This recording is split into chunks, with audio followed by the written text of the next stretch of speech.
Hi, I'm now going to discuss Chapter 1, which discusses the principles of economic theory. So the first aspect of Chapter 1 is four biases. The four biases of economic theory are conceptual assumptions that comprise the fundamental basis of the economic way of thinking. These biases are potentially subject to criticism of the ultimate validity of economic theory itself. The first bias is that people choose. Economic theory attempts to explain the social world by assuming that events are the product of people's choices. The second bias is that only individuals choose. Economic theory makes the individual the ultimate unit of explanation. The third bias is that individuals choose only after calculating costs and benefits. It is assumed that individuals always engage in these comparisons, although it is understood that simple tasks, such as participation in a daily conversation, do not require such calculation. The fourth bias is that all social interactions presuppose rules of the game. Economists assume a pro-market perspective in which understanding property rights, which are what is whose under which circumstances, make exchange a positive-sum game in which all participants derive benefit. Now I'll move on to the second aspect of Chapter 1, in which I'll discuss Thomas Hobbes, John Locke, and Adam Smith. So Thomas Hobbes authored The Leviathan, in which he uses the monster to illustrate that the ideal form of government is absolute monarchy, due to man's inherent selfish and corrupt nature. John Locke is renowned for his creation of the social contract theory, in which the reasonable and tolerable man agrees to sacrifice authority to the state in exchange for protection and provisions. Adam Smith is dubbed the father of capitalism, as in his book The Wealth of Nations, he explains the industrialized capitalist system, soon to upend the reign of mercantilism. To finish out Chapter 1, I'll discuss the timeline of commercial society. A commercial society is one characterized by extensive specialization and exchange. A nation can develop into a commercial society along a timeline as follows. A nation is in a state of scarcity in which all resources are limited. The nation economizes by making decisions, resulting in specialization and the division of labor. This specialization increases production efficiency. Goods and services are then traded such that all parties purchase them, resulting in a commercial society in which men are merchants. In this way, the nation has achieved wealth. Hello, my name is Matthew Tukterov, and welcome to the final project for Econ that we were studying for the second semester of our Acaciawood School. And today I'm going to cover Chapter 2, which was about the demand. What is the demand? Let's see. The demand is the negative relation between the amount of anything that people will want to purchase, which is the quantity demanded, plus the price or sacrifice they must pay to get it. This right here is a graph for quantity demanded, or the demand curve. So this is the quantity demanded right here. As you can see it, this is the price. And there's a correlation between the quantity demanded and the price. If the price is high, the quantity demanded is low, and if the price is low, the quantity demanded is high, which is the relation between those two things. Price up, quantity down, price down, quantity up. Inverse relation, as many of you may know. So why is so? This is happening because people want cheaper stuff, and because we don't like to waste money. All of you don't like to do this because you already taken care of that through taxes and other necessary stuff that we need to spend on. Then what's next? We're going to discover the shifters. So next thing we're going to discover is shifters in the demand curve. I maybe sound boring because I'm tired and it's super hot in here. And I'm kind of trapped in this small place. You know what happens. I'm also a human being, a relatable human being as you are. Nevertheless, the demand curve can be shifted in two ways, which is to the right or to the left. Right here on the bottom, as you see, I shifted it to the right. Well, to me it sees to the left, and nevertheless. So that happens, the shift happens to the right if the productivity of a certain good is increasing. How can it be increasing? Oh well, the change in demand occurs because of some factors, such as a change in technology. Okay, this is one obvious one. Environment. Okay. Changes in preferences, health/knowledge, change of income, change of substitutes, complementary goods.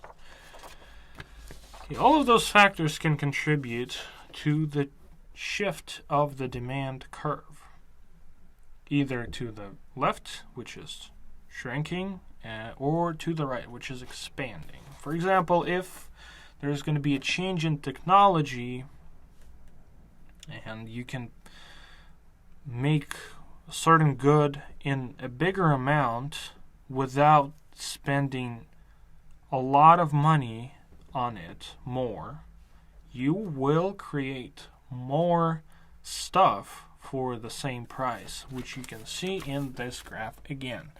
The demand shifts to the right and the price is not it's not changing, but the quantity demanded is increasing because the demand curve is also increasing. Or, for example, if the environment changes in a bad condition, for example, if you were producing, iPhones in, where did they produce? In Vietnam or China, okay.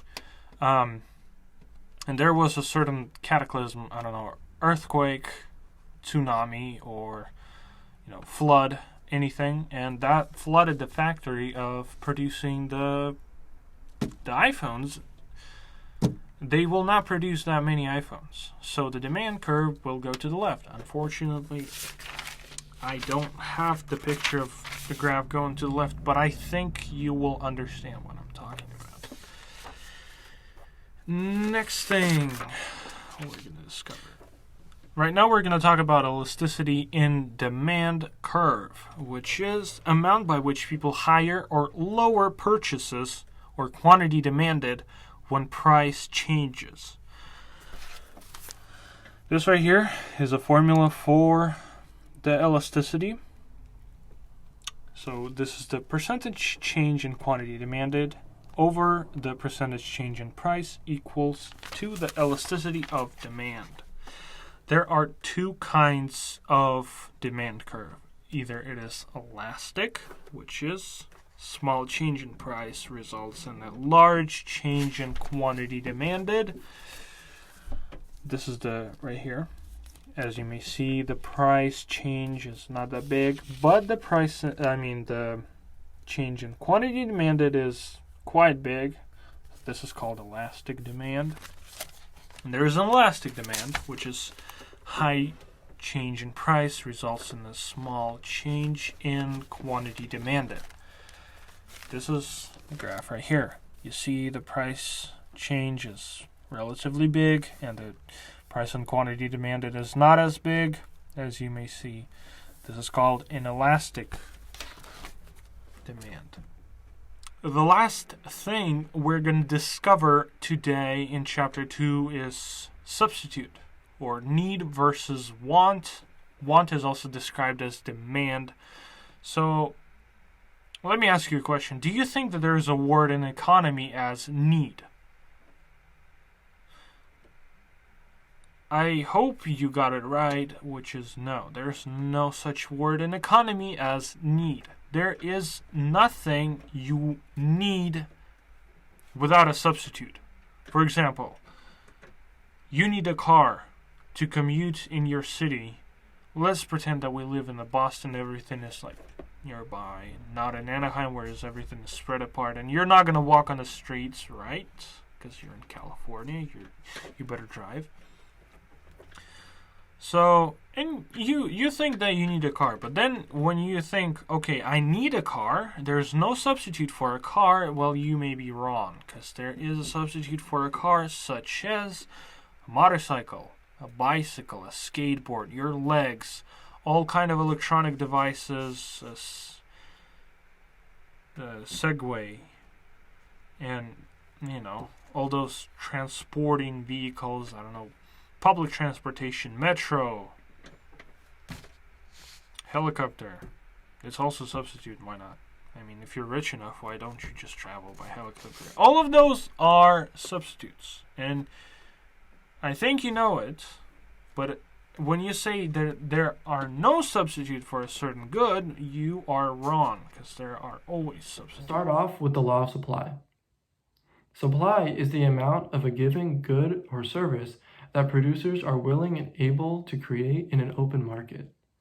The law of supply states that, keeping other factors constant, an increase in price results in an increase in quantity supplied. This is why the supply curve is upward sloping. A direct relationship between price and quantity exists. Note that this information in Chapter 3 discusses supply in the context of the price and quantity of a single good in a market. This is as opposed to aggregate supply.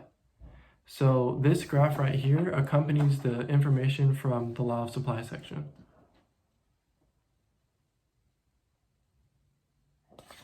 Right. Now I'll move on to shifts in the supply curve. The entire supply curve is shifted right or left by non-price factors, such as technological advancement, demand shocks, and changes in complementary and supplementary goods. Arguably, the most common shift of supply is change in production costs. As production costs decrease, supply increases. As production costs increase, supply decreases. And now this graph here accompanies the aforementioned information.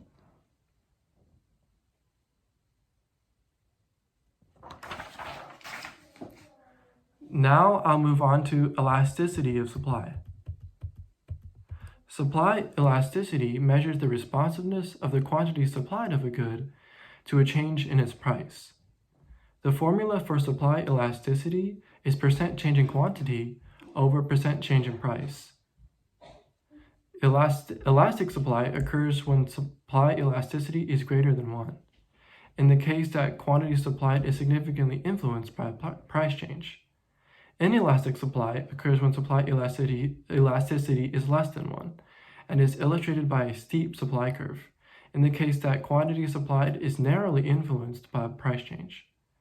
100% supply elasticity would be illustrated by a vertical supply curve, a case in which quantity supplied is completely unaffected by a change in price. This is achievable only in the short run, as producers need time to adjust to shifting market environments. I'm now going to contrast command and free market economies. So under a command economy, such as North Korea, resources are allocated and distributed by the state's government, as they own all resources. As no individuals own these resources, no one ensures full payment of opportunity costs. Thus, producers and decision makers don't bear these costs. As a result, shortages often occur. Under a free market economy, however, individuals own resources and an environment of competition exists in which there are competing bids and offers to buy and sell. The laws of demand and supply inherently assign opportunity costs to individuals. Producers become aware of these opportunity costs by weighing costs and benefits. Now I'll discuss the fourth of the 5 concepts from Chapter 3, which is opportunity cost. The opportunity cost of a decision is the value of sacrificed alternatives in time and money or resources. It is the opportunity foregone in making a decision, represented by the next best alternative. Some decisions are obvious and are simple for individuals to make. Others are complex, requiring individuals to weigh the costs and benefits associated with each potential decision at their disposal. At the margin, individuals' choices are motivated by self-benefit. Now I'll discuss the fourth of the 5 concepts from Chapter 3, which is opportunity cost. The opportunity cost of a decision is the value of sacrificed alternatives in time and money or resources. It is the opportunity foregone in making a decision, represented by the next best alternative. Some decisions are obvious and are simple for individuals to make. Others are complex, requiring individuals to weigh the costs and benefits associated with each potential decision at their disposal. At the margin, individuals' choices are motivated by self-benefit. Now I'll discuss the fourth of the 5 concepts from Chapter 3, which is opportunity cost. The opportunity cost of a decision is the value of sacrificed alternatives in time and money or resources. It is the opportunity foregone in making a decision, represented by the next best alternative. Some decisions are obvious and are simple for individuals to make. Others are complex, requiring individuals to weigh the costs and benefits associated with each potential decision at their disposal. At the margin, individuals' choices are motivated by self-benefit. Now I'll discuss the fourth of the 5 concepts from Chapter 3, which is opportunity cost. The opportunity cost of a decision is the value of sacrificed alternatives in time and money or resources. It is the opportunity foregone in making a decision, represented by the next best alternative. Some decisions are obvious and are simple for individuals to make. Others are complex, requiring individuals to weigh the costs and benefits associated with each potential decision at their disposal. At the margin, individuals' choices are motivated by self-benefit. Now I'll discuss the fourth of the 5 concepts from Chapter 3, which is opportunity cost. The opportunity cost of a decision is the value of sacrificed alternatives in time and money or resources. It is the opportunity foregone in making a decision, represented by the next best alternative. Some decisions are obvious and are simple for individuals to make. Others are complex, requiring individuals to weigh the costs and benefits associated with each potential decision at their disposal. At the margin, individuals' choices are motivated by self-benefit. Hi, this is Chapter 4, and I'm going to talk about demand and supply together. Just for a recap, demand refers to consumers' desire to purchase goods and services, while supply is the amount of resources that are provided to the marketplace. Equilibrium is where demand and supply intersect, which means that both consumers and producers agree upon a cost per certain quantity. As you can see in this graph, the demand curve D and the supply curve S intersect at the equilibrium point E, when the price is $1.40 and the quantity is 600. The equilibrium is the only price where quantity demanded is equal to quantity supplied. At a price above equilibrium, quantity supplied exceeds the quantity demanded, so there is excess supply. At a price below equilibrium, quantity demanded exceeds quantity supplied, so there is excess demand. Market clearing price is the price at which the quantity demanded of a product or service equals quantity supplied and no surplus or shortage exists in the market.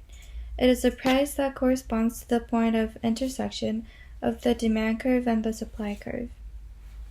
A transaction cost is any cost involved in making an economic transaction.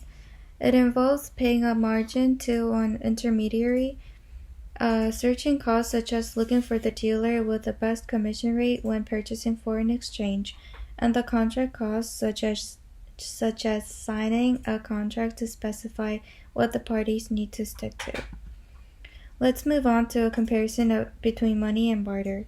As you know, money is an economic unit that functions as a generally recognized medium of exchange for transactional purposes in an economy.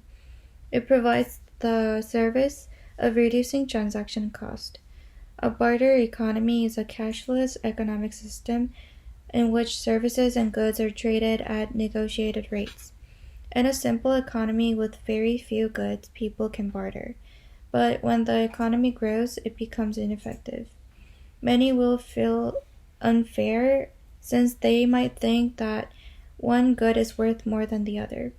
It is time-consuming as well. People prefer using money instead of bartering since money is durable, which means that it lasts a long time. Homogeneous, which means that each unit is identical, portable, and divisible. It maintains its value over a long period of time too. Let's go back to the demand and supply curve. A shortage usually occurs when demand is greater than supply, causing unfulfilled demand. The quantity demanded should be greater than the quantity supplied. For example, due to temporary supply constraints, fixed prices, an unexpected surge in demand, government price controls, monopoly, which restricts supply to maximize profits, and trade war, which restricts imports and exports. A shortage leads to an increase in price in a free market, which eventually leads to decrease in demand. Now, surplus. A surplus describes the amount of a resource that exceeds the portion that is utilized. It can refer to anything such as income, profits, capital, and goods. There's a surplus when quantity demanded is less than the quantity supplied, meaning not many people are willing to purchase a particular good as it's being produced. This usually occurs when income earned exceeds expenses paid. This can also happen when some people are willing to pay more for a product than other consumers. When this gets too problematic, the government steps in and implements a price floor or sets a minimum price, which leads to a higher price tag than consumers have been paying, thus benefiting the businesses. Non-monetary cost is a cost that a consumer has to pay other than money to buy a product. It includes the time devoted to shopping for a product and the risk taken that it'll deliver the expected benefits. We observe evidence of a shortage when we see that non-monetary costs of acquisition have risen. Finally, I'm going to talk about the difference between scarcity and rarity. Scarcity is a relationship between availability and desirability, or between supply and demand. When there is a shortage, prices do not rise anymore, which means that a shortage develops. When a product is scarce, people want the product, but it's just that the product must be rationed in some way since there are not many of it. Rarity could be defined with similar words, but when a product is rare, it means that consumers don't want it. So to sum up, scarcity and rarity are different just by a factor of whether consumers demand it or not. Hi, I'm Joseph, and I'm going to cover Chapter 5, which is about marginal analysis. So, what is marginal analysis? Marginal analysis is economic theory. The word margin means the edge, margin or edge of decision making. So, that's why marginalism is also known as Econ way of thinking. People make decisions based on their additional costs and benefits from where they are now. Let me give you an example for this. So let's say you can choose between diamonds and water right now. What are you going to choose? Yeah, like most of the people is going to choose diamonds because diamonds are much expensive, variable, and much precious than water. However, what about you're in the middle of the Sahara Desert and it's very scorching weather and you don't have any water and you don't have anything to drink. What are you gonna choose between diamonds and water right now? If for sure you're going to choose water then. So it depends on situation, which is about the margin. And to make this choice at this margin, people must weigh cost and benefits. That's why people have to concern about their additional costs and benefits from where they are now. Okay, so all decisions at the margin, and people are continually comparing price and utility. So the price is about the cost, and utility is about the usefulness and the benefits. So when the marginal usefulness, the the price and the usefulness is expected to be less than the price, then people is not going to spend their money to purchase the product because If it is not variable enough with the money, then there's no reason that people is going to spend their money to buy something because it's less than price. That's why they have to check their additional benefits and costs. Yeah. Okay, so for the next, I'm going to talk about the sunk cost.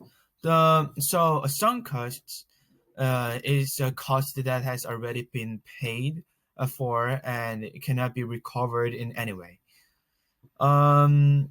Because these costs cannot be retrieved, they should not factor at all into future financial decisions. That's why no future opportunity, irrelevant. Once you paid, it's over. That's why it doesn't affect future decisions too. All right. Effects of changes in supply and demand with long term and short term. So let's go first with the effects of changes in demand with short term and long term. Here, this is the short term for the demand, changes in demand. So let's say the demand for the product increased. So as you guys can see, the demand curve shifted to the right side, and this is the first price, and this is the second price.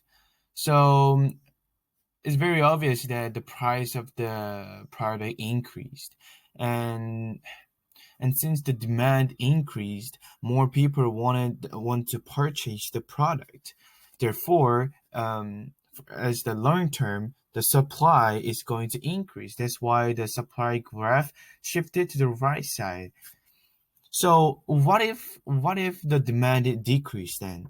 So if the demand decreased, then the price is going to decrease because less people want to purchase the product, and since less demand, since people's demand for the product decreased, the supply for the product is going to naturally decrease too in the long term. All right, so this is the second effect of changes in supply with a long term and short term. So this is the short term graph. This is a demand and this is a supply graph. So this is the first supply and it shifted. Let's say the supply for the product increased. Then the supply graph is going to shift it to the right side, and then you guys can see there's two spots which are the equilibrium prices. So this is the first price and this is second price. Since the when the graph the supply increased, then the price is going to decrease, and since the price of the product decreased, the quantity demanded is going to increase. It's because people wanted to purchase more because it is less expensive. So since more people wanted to buy the product and wanted to have the product, the demand of the product is naturally increased. What if the supply decreased? Then since there are not enough product to supply to the consumers, then the price of the product is naturally going to increase, and then quantity demanded is also going to be increased because consumers don't want to spend their money for more expensive products. So therefore, the demand graph. The whole demand graph is going to shift it to the left side, which represents that the demand is going to decrease. Thank you. Hi everyone, today I'll be talking about Chapter 12, Distribution of Income. First, I'll be starting with income inequality. So the definition of income inequality is an extreme disparity of income distribution of an economy's total income among a small percentage of population. And the main causes of income inequalities are education and growth in technology. So in education, individuals with different education levels can earn different incomes, which, for example, if a person has a higher education, the person is likely to have more advanced skill and able to earn more income. And for growth in technology, and jobs involving repetitive tasks are eliminated. Therefore, unskilled workers are no longer needed. And the effects of income inequality are it lowers the long-term GDP growth rates, and it higher crime rates and poor public health since most of the people don't have money, and it lowers average education levels and the same problems as like people they don't have money, so they can't access to high education or public health. Yeah. So here is a picture of income inequality ranking by country. And notice how income inequality usually occurs in developing countries.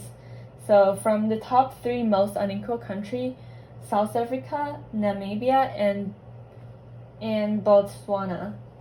So we can see that 3 of the top most unequal countries are developing countries.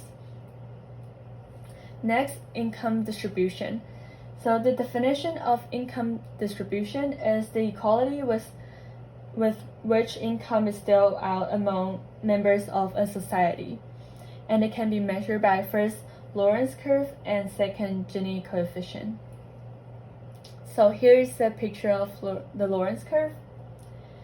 And the Lorentz curve shows the cumulative share of income from different parts of the society. And we can see that this 45-degree line, it is the line of equality. It's called perfect equality, that it only appears if only one had the same salary. And the line next to the line of equality is called Lorentz curve. And we can read Lorentz curve. So for example, the poorest 90% of the population holds 55% of the income, which means that the richest 10% of the population holds 45% of the income, the total income. Therefore, we can see the income inequality going on in this society. Next, Gini coefficient. The definition of Gini coefficient is that it's a measure of income inequality that condenses the entire income distribution of a country into a number between 0 and 1. And the higher the number, the greater the income inequality of that country is. And the Gini coefficient formula is A over A plus B.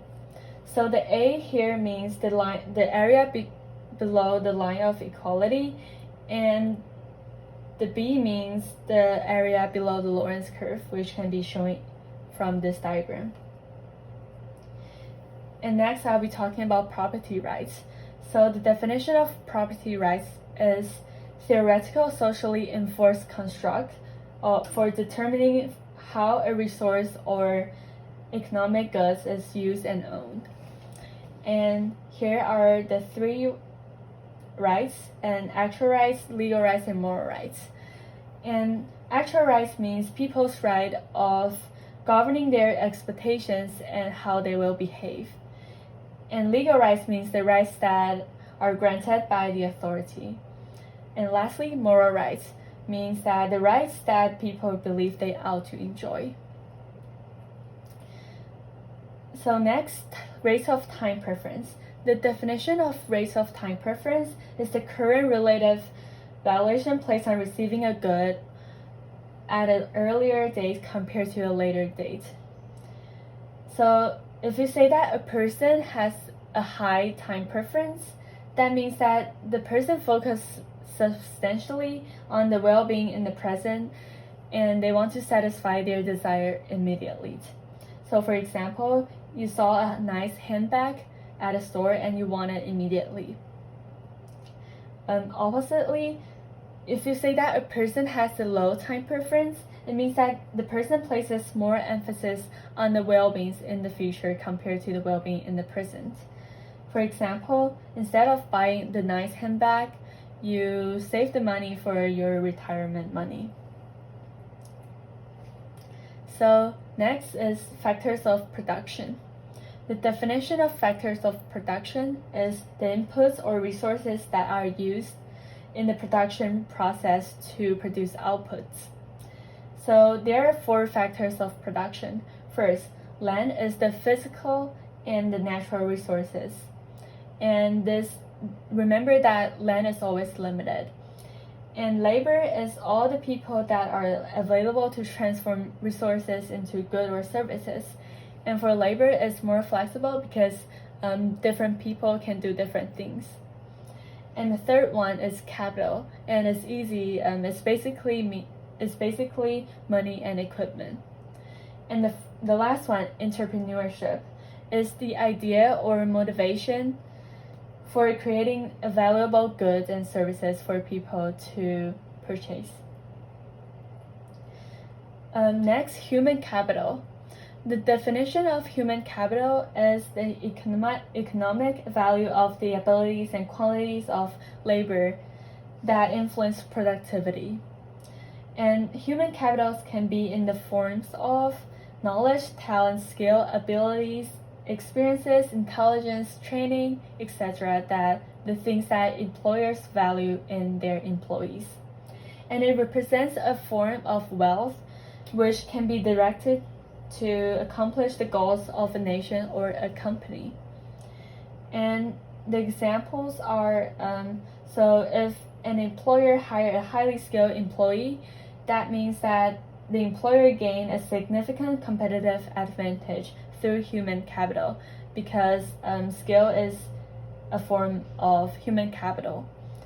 And the second one, companies are usually willing to invest or spend money in training their existing employees.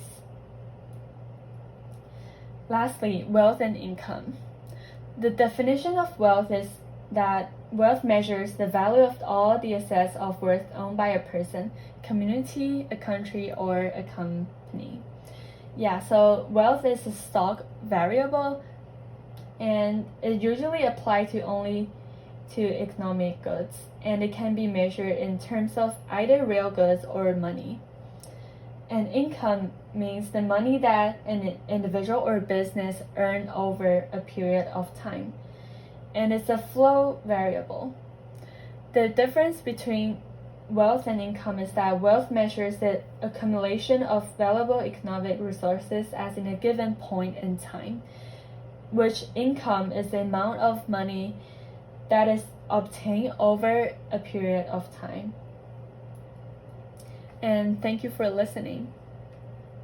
And this is my works cited, and goodbye. Hello again. I'm Matthew Dukterov, and you're on the review of Chapter 14, which is Markets and Government. So the first matter we're going to discuss today is the private sector versus public sector. Okay, so the public sector, which not that many of you will know, is called the part of the national economy that is composed of public enterprises and public services. Just like the government. Government is composed of public enterprises and public services. It's meant for the public, but technically it's not, but we're going to discuss it. And the private sector is the part of the national economy that is under direct government control, which is the market. The definitions of market and government are also known as market equals to private equals to individual. The government is equals to public, which is for everyone. Just remember this. It's not for everyone.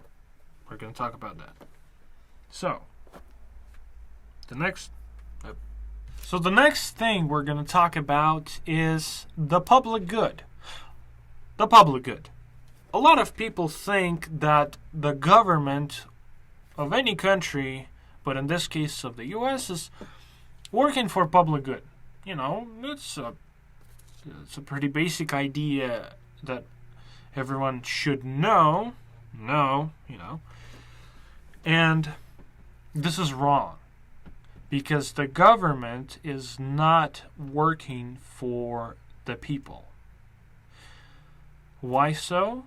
Well, because the government is composed of different interest groups. What are the interest groups? Those are the groups of people in a certain organization which are driven by the same idea or concept, and they're working for their own benefit. A certain organization is the government, in this case, and mostly it's the Congress, because there are a lot of interest groups and a lot of bureaucratic groups which are working for their own interest. But why? Why people think that the government is working for the people?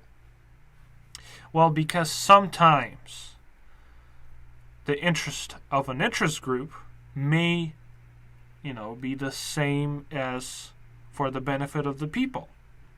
So they do a certain thing, but it's in their own interest. But parallel to this, they're helping certain people in the country which are not in the government. So all you need to know is be careful with the rhetoric. Politicians use these words to push their agendas. So basically, a lot of politicians are saying, oh yeah, we're going to pay you money, or, we're going to make your life easier by, lowering taxes or something like that. And maybe they're going to do it. Maybe. But most likely no, because they just want to, improve their status along the people, And if they're going to do that, they're going to do that in their own interest. So you always have to be careful for whoever you vote. You always have to read their agendas, and you always have to research about a certain person that you're going to vote for, or who's a candidate for your county, the state, the federal government, the president. So you always have to be careful, and don't think that the government is working for the public good. The matter of coercion and persuasion in the economy is pretty big. So let's go by defining those two meaningful words. Okay, coercion means to induce cooperation by threatening to reduce people's options. But persuasion, on the other side, means to induce cooperation by promising to expand people's options. Okay, let's pretend that you're working on a part-time job, and parallel to going to vacation when you're smoking. Not good. Don't do this. Don't. Okay? So you're smoking on your workplace, and the employer comes to you and he's like, okay, I want you to stop smoking. If you're not going to stop smoking, I'm going to fire you.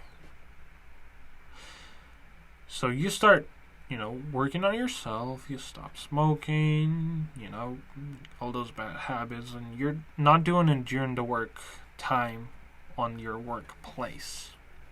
Let me ask you a question. Is that a coercion or persuasion? Okay, that is a coercion, because you didn't give any other options. If you would smoke on a workplace, you would be fired. This is coercion. But persuasion is on the other side. Is when you're getting more options from cooperating. If, for example, if your employer says, okay, I'm going to raise your salary if you're going to work properly during that time during the period of a week or a month. Well, that's a persuasion. You are encouraged to cooperate with certain benefits or expanding your options in your situation. You're getting a bigger salary because of working and cooperating better, which is good. So why is this big? Because the government has an allowance, a natural allowance of coercing adults in a system. So if you're working, the government is allowed to coerce you in order to do something.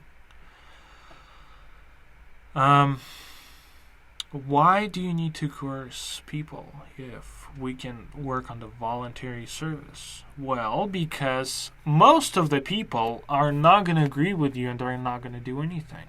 They're going to be the free riders, which is another problem. And in order for people to cooperate efficiently and gain profit from it, you have to coerce people or to persuade them. So the free rider problem, which is another big problem in the government or the market, doesn't matter. Free rider problem. This is when a person accepts benefits without paying their share of the cost of providing those benefits. So imagine, in a school scale, not in the government, you're having a project with some other students which are your good friends or not, maybe not good friends, doesn't matter. And there's a person in your group that's like, okay, I'm going to do everything. So you, all your friends, apart from this person, does everything. And the person that says, I'm going to do anything that is assigned to me, he doesn't do it. So you do it for him instead. And at the end of the project, he's gaining the same grade as you do, even though he didn't do anything. Well, that's a problem. You will maybe go to your teacher and tell him or her, okay, this person didn't do anything, maybe you should not give him that much of a grade. And, all those things are fixable. But in the government, it is hard to do. It's hard to exclude free rider problem or free riders because they're always there. There's always going to be a person or people that are not going to pay their share cost for any good that is provided to them along with the other group, to the group that is provided. There's going to be people that are not going to pay the same share as everyone does, but they're going to get the same benefits. The next matter we're going to discover today is the prisoner's dilemma. What is the prisoner's dilemma? Okay, the prisoner's dilemma is a paradox in decision analysis in which two individuals acting in their own self-interest do not produce the optimal outcome. The typical prisoner's dilemma is set up in such a way that both parties choose to protect themselves at the expense of the other participant. So, for example, why is it called the prisoner's dilemma? Well, because once two prisoners were separated in different rooms, and that was made as an example. And they don't know what the other person is going to say about you, or what you're going to say about the other person, so you don't know. And, the best in your own interest, the best outcome you can ever get is to stay silent. Just remain silent. If you're two, burglars and you, robbed a bank and you both got caught and the police is looking for whoever did it, for both of you, it would be great. The best outcome would be just remain silent. But of course, you don't know what the other person may say. So, what you're going to do? You're going to give him up. You're just going to say, okay, he did it. I didn't do it. He just forced me to do it. And the other person will think the same way. He will think that you're going to betray him. So he's going to say the same thing to the police. So he did it, I didn't. And if you remain silent, but your companion is going to say he did it, well, you're going to be in a prison. But if you're going to say the same thing about your friend, but he will remain silent, he will go into prison and you will be left alone. But most likely, you both will say that the other person is wrong, I'm right. And there's going to be a dilemma. Who's wrong, who's right? So, there is an example of bad government and good government. There's everyone and there's you. If you will follow and follow the laws and abide the government and be a good citizen, and everyone is going to be a good citizen, then yeah, the government is going to be good. If you're not abiding the law and being a bad citizen, but everyone else is good as citizen, then the government is going to be good anyways.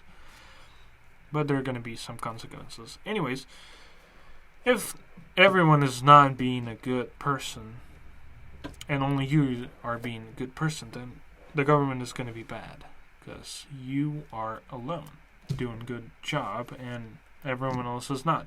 And if everyone, including you, is not going to be a good citizen, well, you're going to get it. The worst government ever created in the earth.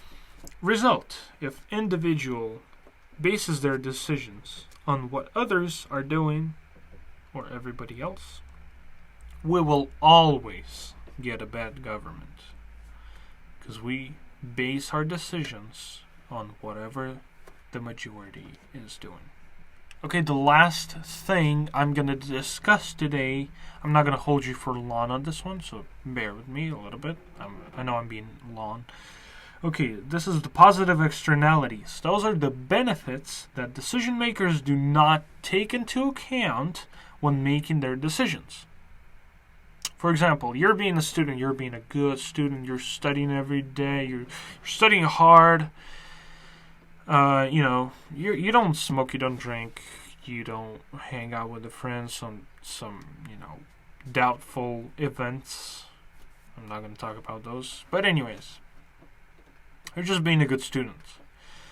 Do you take into account what contribution you make to the society? I don't think so. You're just studying and studying. Okay, I'm studying, I'm gaining knowledge, but what kind of benefit can you bring to the society during that time?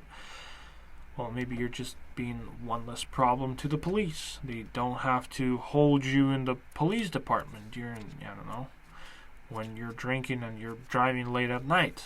You're just being beneficial.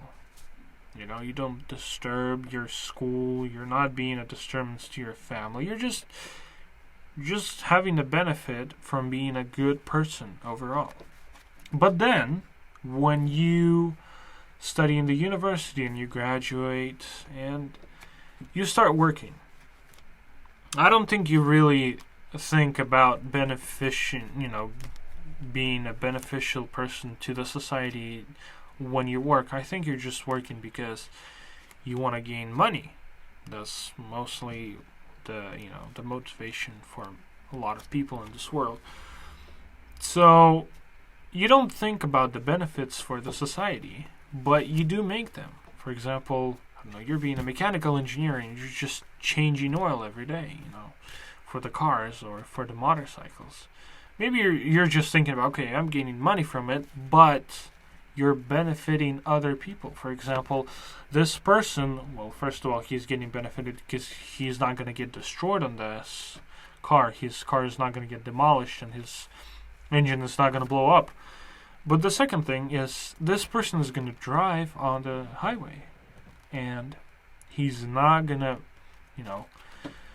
make a traffic jam because he crushed into the other person, because his motor didn't blow up because you changed his oil in his car.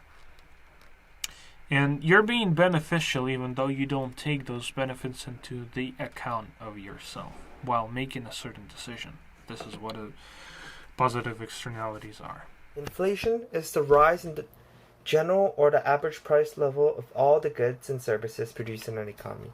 Of course, no one can measure the price level of all the goods in America because there's so many. So only the price level of selected basket of goods are measured. They take a price of the previous year's selected basket of goods and they compare it to the next year's price. That's how inflation is measured. Inflation, or the rise of prices, usually increase over time when the price increases. Unless something dramatic is done, productivity does not change, so the price of dollar also drops. So this happens naturally. One can say this happens naturally, but when people usually talk about inflation, they actually mean the big inflations that has effect. Those ones are usually caused when government increase the money supply without increasing the productivity. These are the inflations that people usually talk about. When the government increases the money supply and productivity doesn't change, inflation worsens. Now, because there is more money pursuing the same price of good, the purchasing power goes down and the value of money goes down. Because before, a dollar could buy a bunch of stuff, but now a dollar can buy only certain things because the money is worth less. This makes businesses also gain less money. In turn, they increase the price of their goods. Also, since they're earning less money than before, they will fire or stop hiring workers. Because they stop hiring workers, employment would go down and people will have less money, resulting in less spending. Less spending also means businesses are earning less in turn, and the cycle would continue and continue. Economy will eventually have less activity and will be less lively. So one can say that some amount of inflation is happening nowadays, and naturally. However, when we usually say the word inflation, people are talking about a little bigger scale than that. Those inflation that people talk about are caused by the increase in money supply, but not the increase in productivity. When the government increased the money supply without increasing the productivity, inflation becomes worse, and now there are more money pursuing the same amount of good, which means the value of money go down, since the things you can buy with the money is limited than before. Businesses will now gain less money, so they will have to increase the price to get the same value, same profit as before. And also they will stop expanding businesses and hiring workers, since even though prices are increasing, they're not getting as much profit as before. So employment would also go down in turn, and if employment is going down, people will now have less money and spend less, resulting in businesses not getting enough money again, and the cycle would continue and continue. Solution to this can be done by the government decreasing the money supply. Since there's less money supply, less money would chase the same amount of goods, so price will come down eventually, because the merchants can still get enough profit, same as before, even when they don't increase the price. The price will come down. Now getting the solution out of the way, let's look at the term hyperinflation. Hyperinflation is similar to inflation, but it's an excessive form of inflation. This form of inflation can be seen in Zimbabwe, where government printed excessive amount of money, so the value of the Zimbabwe dollar is so low, and they have to carry so much money to buy one thing. Same for Germany, where governments printed so much money because they were trying to pay off debt, and this in turn made the value of marks go down so bad that people have to get a cart of marks to buy a loaf of bread. Now, disinflation could be considered in between inflation and deflation, but it is quite different. It means that the rate of inflation has slowed down. It does not change up the actual prices, but it just means the rate has slowed down temporarily if you look at the graph. Now, next, deflation. Deflation is a drop in the general or the average price level of all the goods and services produced in an economy. This is like opposite of inflation. Since price drop, people spend less, thinking, oh, if I wait more, prices will become more cheaper. But since people are not spending, businesses earn less, so they close. Since businesses close, They will fire workers. Firing workers causes people to have less money since they're fired, so they will spend less in turn, and the cycle would continue and continue, just like inflation. This can be combated by the government increasing the money supply. If the money supply increases, there's more money, so people will spend more. They can This can be done by adjusting the interest rate and setting it low, so people will borrow more money. Borrowing more money means increase in money supply. Next is unemployment. Unemployment occurs when a person who is actively searching for employment is unable to find work. So basically, one wants to find work, but they can't. The economy loses the potential GDP output, and excessive unemployment means that the economy is wasting a lot of potential GDP. So basically, a person that could be working and producing money and generating profit for the economy is not. So that's why I say they're losing potential GDP. There are 3 reasons for unemployment. First, there's frictional unemployment. This means workers who are in between jobs, or they had quit previous jobs to find a better one. Also, people who graduate college is now looking for new jobs. They're qualified but not working at the time. Certain jobs are only available during certain seasons, and if it's not that season, they're laid off or they lose job temporarily, so they're qualified but not working at this time. The seasonal people who doesn't have job because it's not the season for them, this is called seasonal unemployment. It's part of frictional unemployment. And next is structural unemployment. Now this is different than frictional unemployment.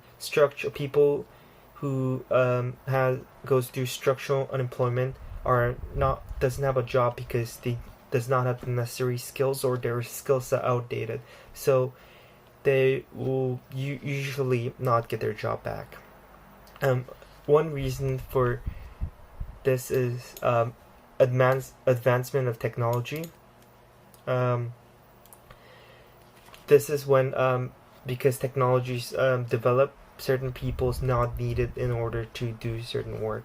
Before, as an example, before, when certain jobs could be done by typing information, but however, since technology developed and computers can do those tasks, people who are sitting and typing those stuff are laid off. Those are called technological unemployment.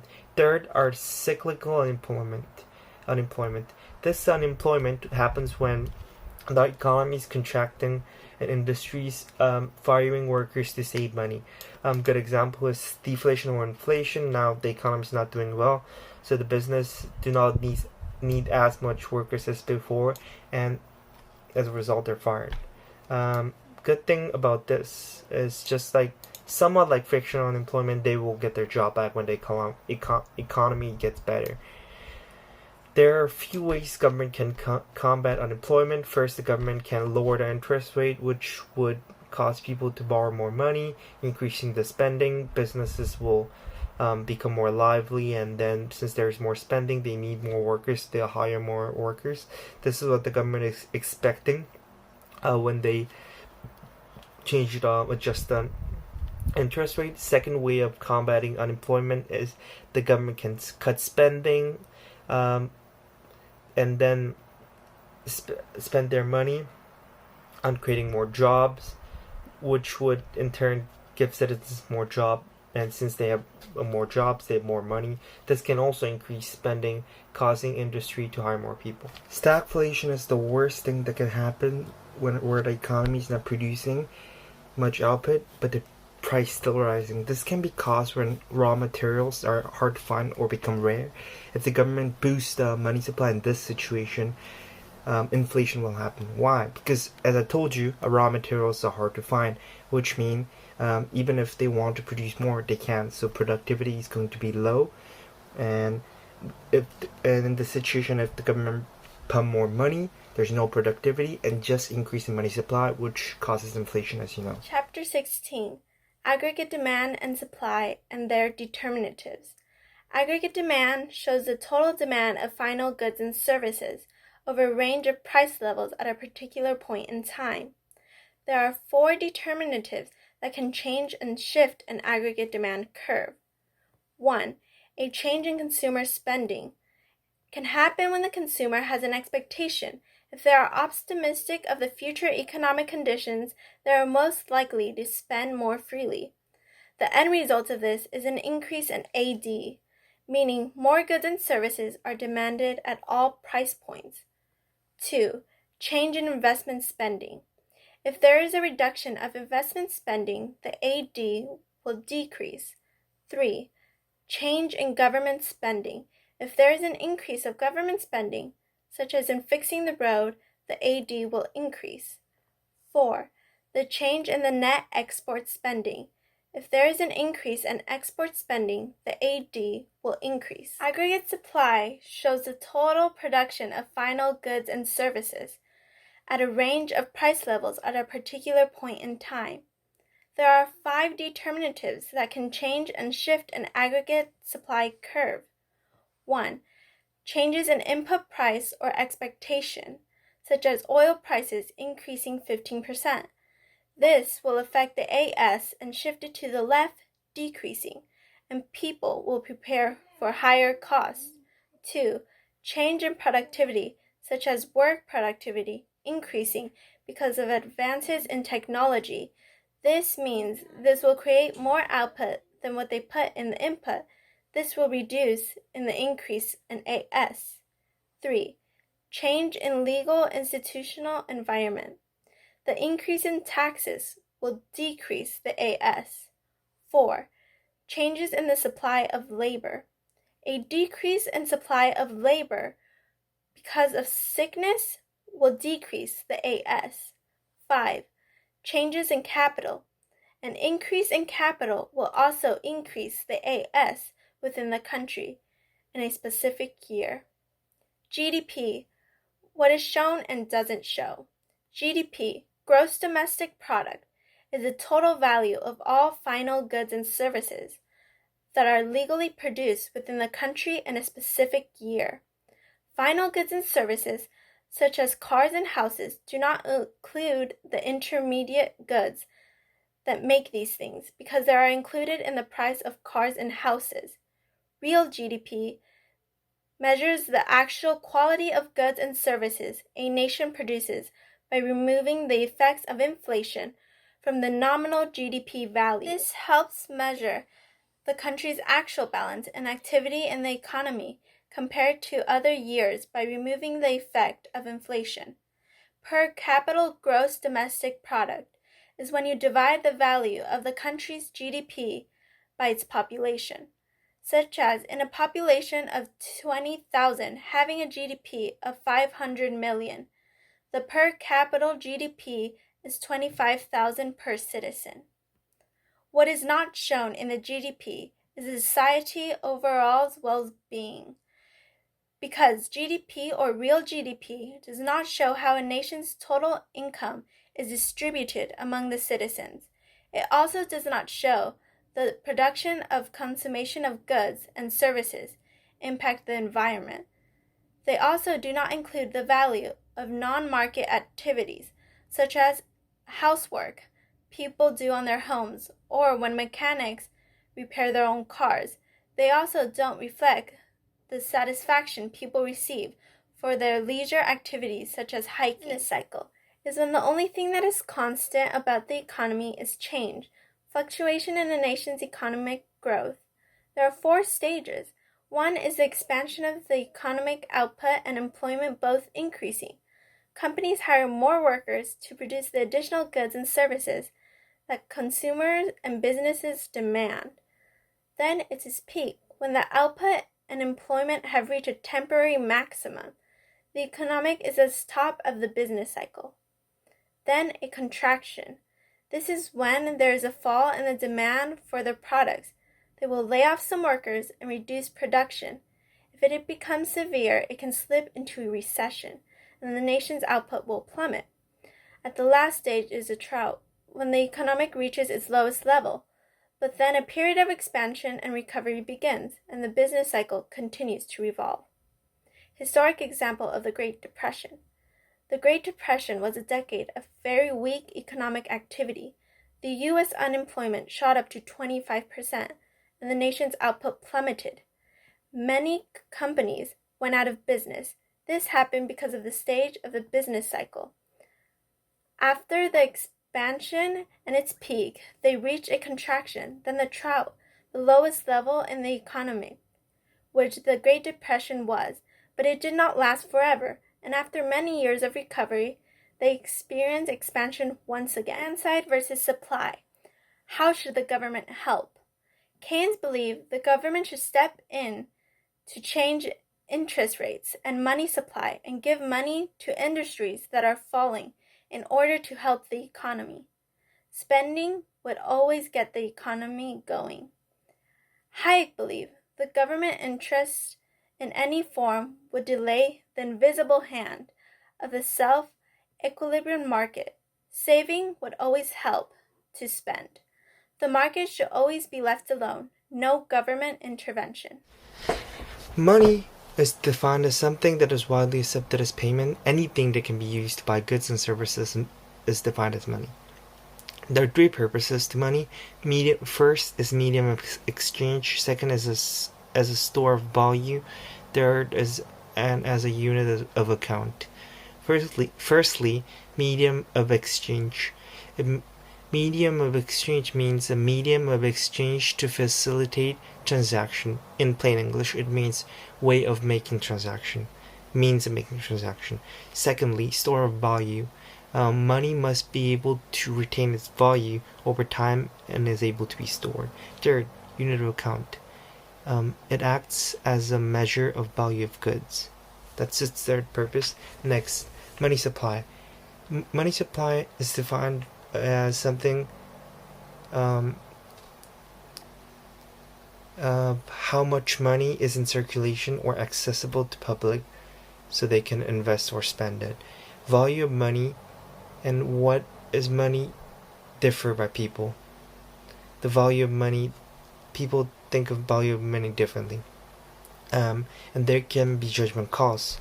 So the supply of money can decide the value, and that is why it's important. Every time the bank lends their deposits to people who want the money, it becomes the part of the money supply. When the bank lends the money to people and people have it, the money supply increase because it's no longer in the hands of the banks. Bank can still lend money even if they do not physically have the money in the account. However, they're still obliged to keep 10% every time they lend out something. So if the bank lends out $10 million to someone and someone has $10 million, banks need to keep $1 million in their bank account. So if somebody else come to to withdraw the deposit they made, the bank will be able to give them money without collapsing or telling them that they do not have money. So anyway, every time the bank loans money to people, and people is able to obtain the money and able to spend it, that's when the money supply increase. The bank doesn't need to physically have the cash, and people does not need to keep depositing money as much as the bank lends. So the bank can still be lending even if people are currently not depositing. Bank runs happen when people en masse want to withdraw money from the bank, but bank do not have enough money to give the people. This usually happens when bank keeps the bare minimum amount of money and lends out the rest. So bank only keeps the minimum amount of money, and people comes to get the money, and they do not have enough.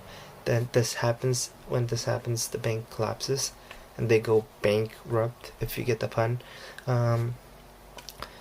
Great example of bank runs is the Great Depression, where a bunch of people gathered to find money in different banks, and banks start collapsing, and even New York's Bank of the United States collapsed.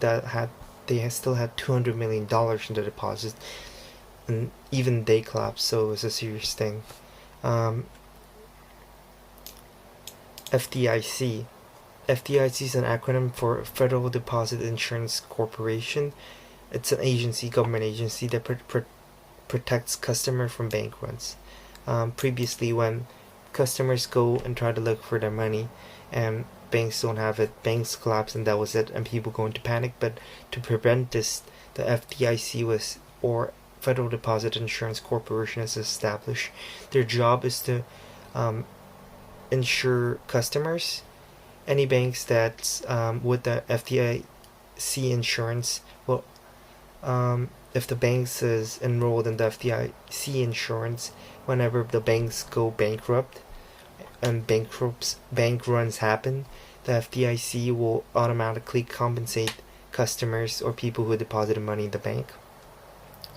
There's certain limits to the amount of money.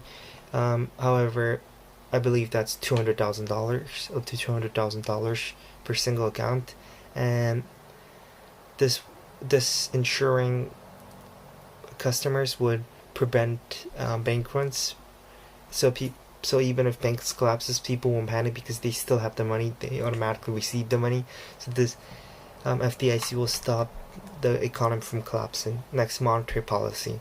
Monetary policy is the demand side of the economic policy.